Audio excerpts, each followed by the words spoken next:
પુરુષોએ 5 kilometre દોડવાનું છે 25 મિનિટની અંદર, મહિલાઓએ 1600 મીટર દોડવાનું છે 9 મિનિટ 30 સેકન્ડની અંદર, એક સર્વિસમેને 2400 મીટર દોડવાનું છે 12 મિનિટ 30 સેકન્ડની અંદર. પછી તમારી પેલી ફિઝિકલ સ્ટાન્ડર્ડ ટેસ્ટ રહેશે, હમણાં જે બધી ખામીઓ ને બધું કીધું ને એનું જરાક એક મેડિકલ જેવું રહે.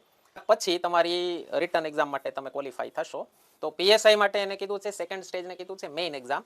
હવે એમાં બે પેપર છે, એક જનરલ સ્ટડીઝનું પેપર છે MCQ 200 માર્ક 3 કલાક, અને બીજું ગુજરાતી ઇંગ્લિશની લેખિત પરીક્ષા છે એ 100 માર્ક અને 3 કલાક. બરાબર. તો જનરલ સ્ટડીઝમાં પાછા પાર્ટ A પાર્ટ B એવી રીતે બે છે.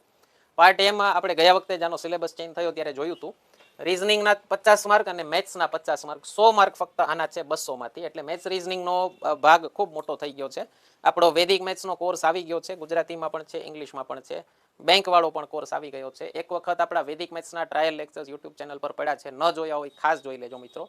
અને ગયા વખતનું કોન્સ્ટેબલનું જે પેપર હતું મેથ્સ અને રીઝનિંગનું, ભૂકા કાઢી નાખ્યું પેપર હતું, IBPS લેવલનું પેપર હતું.